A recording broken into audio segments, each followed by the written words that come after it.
Okay, Bismillahirrahmanirrahim. Assalamualaikum warahmatullahi wabarakatuh. Today we will continue our discussion on serial port RS232. Hari ini kita akan sambung perbincangan kita tentang serial port RS232.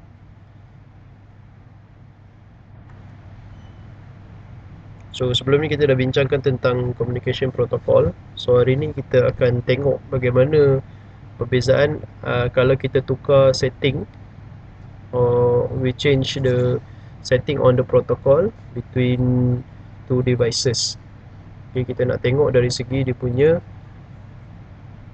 signal, transmission signal. Okay, so we take an example. Kita ambil communication setting 8N1. So 8N1 means data bit dia kita set sebagai 8 bit. So kalau kita tengok balik protokol dia, kita boleh set antara 5 bit hingga ke 8 bit. So katakan untuk contoh ni kita ambil 8 bit data. Parity dia none ni maksudnya tak ada parity, kita tak ambil parity, and one stop bit. Stop bit ni kita boleh set antara 1 sampai 1.5. 1.5, okey. So kita ambil 1. So setting kita adalah 8 bit data, no parity and one stop bit. Okey. Katakan kita nak hantar data, 1 byte data which is data dia adalah 010 0001.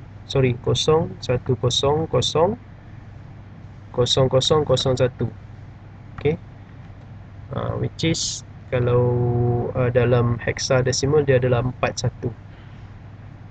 Okay, so kita tengok kat sini mark adalah bila dia idle, bila tiada penghantaran data dia akan mark sebelah kiri ni, dan bila dia nak start hantar data, dia akan start dengan dia akan start bit. Start bit dia adalah 0. Ni bit 0 lah. So mark 1 ni adalah voltage level dia adalah negatif 15 volt. So start bit ni maksudnya dia akan jadi logic 0 which is positive 15 volt. So itu kena ingatlah setting kita, protokol untuk RS232. So penghantaran data dia adalah, kalau kita tengok atas ni, dia adalah LSB. LSB means least significant bit dahulu. So least significant bit maksudnya ni bit 0, bit 1, bit 2, bit 3, bit 4, bit 5, bit 6, bit 7. Okay, so dia akan hantar bit yang least dulu, least significant bit dulu. So start bit, then dia hantar bit 0, bit 1, bit 2, bit 3, bit 4, bit 5, bit 6, bit 7. Okay, so bit ni kalau biasanya ikut susunan kita adalah yang most significant bit belah kiri, at the left side, least significant bit belah kanan biasanya. Tapi untuk gambar rajah ni, untuk signal ni, sebab kita start bit kita sebelah kiri, ada left side, so least significant bit kita left side jugalah. Okay, dia akan hantar least significant bit dulu, dia akan hantar 1, 0, 0, 0. So penerima akan terima, bila dia dapat je start bit, dia akan, lepas start bit ni dia akan baca apa data dia, 1, 0, 0. Dia tahulah ni adalah least significant bit. So dia akan susun mengikut least significant bit dahulu. Okay, dan lepas dia hantar 8 bit data ni, akan ada satu stop bit. Okay, stop bit dia high. High ni maksudnya, stop bit ni adalah logic 1. Logic 1 maksudnya positif, negatif 15 volt. Okay, so stop bit dengan start bit ni dia inverted lah. Start bit 0, stop bit 1, bit 1. Okay, so selepas tu akan ada mark atau start bit. Mark ni maksudnya kalau dah habis hantar data, maksudnya contoh macam kita nak hantar 1 byte data saja, iaitu 8 bit data, habis hantar ni dah lah.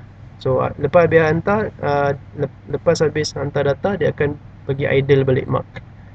So tapi kalau kita nak hantar 2 byte data, so kita akan ada lagi satu transmission. So that's why dia kata habis je satu penghantaran data, kita boleh start another bit, start another transmission. So bila start another transmission, kita start bit balik lah. So hantar data kedua, hantar data byte yang kedua tu. So untuk contoh ni kita hantar 1 byte saja, iaitu 41, hexadecimal number 41. Okay, so itu adalah yang first dia hantar, tu time dia. Okay, tu D0 sampailah D7 data kita, dan last dia adalah stop bit. So data yang dia receive adalah 41 hexadecimal 41. Okay, this is the first example kita. So we go to the next example. Kita hantar juga data yang sama, tapi kali ni kita ubah setting dia 801 801. So 8 data bit still sama, 8 data sebab kita nak hantar data yang sama, 41 hex tadi. O tu means odd parity. Ni parity ganjil. Satu stop bit sama macam tadi. So yang ni beza dia dengan tadi adalah parity dia. Tadi tak ada parity, yang ni kita ada parity dan parity dia jenis ganjil. Okay. So kat sini beza dia dengan yang tadi adalah mark, start bit ni semua sama. Even data dia pun kita ambil yang sama. Yang beza dia ada satu bit parity kat sini. Sebelum stop bit, tadi tak ada kan benda ni. So ni stop bit. So sebelum stop bit ni ada satu parity. So parity ni adalah jenis odd. Okay, kenapa kita panggil odd parity kat sini? Kita tengok yang lain semua sama. Di 0 sampai di 7. Ni kita ada last. Ni kita ada parity odd. So odd parity means the total number of ones. Bilangan bit 1 dalam data sampailah ke parity ni mestilah odd, mestilah ganjil. So kita tengok kat sini dalam data kita bilangan bit 1 ada 2 bit 1. Okay, bit 1 ada 2. There are 2 bit 1. So kita kena ganjilkan, we need to odd this number. So kita jadikan odd parity ni 1 supaya dia jadi 1, 2, 3. So 3 bit 1. Ada 3 bit 1 kat sini. Barulah dia ganjil. So for example, katakan let's say kita ada katakan data kita ada 3 bit. Let's say our data have 3 bit 1. 1, katakan kat sini 1, and another one is 1 kat sini. So bilangan, kalau bilangan dalam data kita bilangan bit 1 tu dah ganjil, so odd parity akan jadi 0. Sebab kalau dia jadi 1 juga, dia akan jadi genap. So which is salah lah. So odd parity ni dia akan jadi 0 kalau bilangan data bilangan bit 1 dalam data tu dah ganjil. So this is what we call odd parity. Okay. Yang lain-lain semua samalah. Data receive pun sama macam tadi. So this is what we call odd parity. Okay, the last one is kita akan tengok 8E1. Kita tengok even parity pula. Okay, data bit masih sama, stop bit pun masih sama. Kita cuma guna even parity. So kalau kita tengok data dia sama macam yang tadi, macam yang sebelum ni, tapi tengok bit, parity bit dia. Parity bit kat sini adalah even, dan kalau tengok tadi odd parity dia 1, tapi ni even parity dia 0. Okay. So kenapa dia even parity sini 0? Sebab bilangan bit 1 dalam data tu dah genap. So dia tak perlu jadi 1 sebab dah genap. Kalau dia jadi 1, dia jadi odd, jadi ganjil. Tak boleh lah. So even parity dengan odd parity akan berubah mengikut data ni. So kalau kita set even parity dan data ni dah even, dia akan jadi 0. Kalau katakan data ni ada odd number of ones, odd number of logic 1, so even parity kena jadi 1 untuk menggenapkan. So parity ni gunanya adalah mengganjilkan atau menggenapkan penghantaran transmission, supaya bila penerima dapat, okay, kenapa perlu adanya error checking ni? Sebab bila penerima dapat data, penerima kena pastikan adakah data ni valid. So parity adalah cara paling mudah untuk check sama ada data ni, setiap bit ni valid. Katakan dia terima even parity dia 0, tapi bilangan bit dia 1, maksudnya data ni tak valid. Okay, so data yang tak valid dia boleh drop lah, dia boleh buang. Okay, itu adalah perbezaan dari segi protocols. Okay, bila kita ubah protokol dan menghantar data yang sama, data dia sama, 41 hexadecimal 41. So masih sama data dia, tapi kita tengok dia punya diagram dia ataupun dia punya waveform dia dah berubah. So itu adalah perbezaan dia.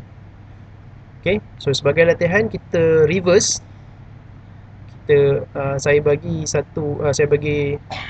dua contoh of waveform. So you kena cari apakah data dia. Okay, the first one yang atas ni, okay. So atas ni kita start dengan mark. Okay, lepas mark kita ada apa kat sini. Tengok balik video ni, kat sini perlu ada apa, then ada apa. So soalan dia kat sini adalah kalau setting dia 8N1, apa data kat sini? Kalau setting dia 8O1, apa data kat sini? Okay, sama juga yang bawah ni. Okay, yang ni dia punya, of course waveform dia berbeza. Ni waveform dia lain, ni waveform dia lain. So yang ni, bawah ni, soalan saya adalah kalau setting kita 8N1, apa data kat bawah ni? Dan kalau setting kita 8E1, apakah data kat bawah ni? Okay, so tolong jawab dalam ruangan komen. Please give your answer in the comment section untuk ni. So maksudnya ada 4 jawapan lah. Setiap ni ada 4 jawapan. Okay, untuk waveform atas ni 8N1 dengan 8O1. Untuk waveform bawah ni 8N1, 8E1. Soalan dia adalah apakah data yang dihantar. Okay, you boleh jawab dalam bentuk binary ataupun dalam hexadecimal.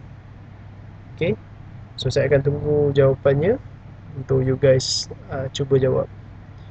Okay, jawapan saya akan beri pada video yang akan datang. Okay, sekian, terima kasih. Assalamualaikum warahmatullahi wabarakatuh.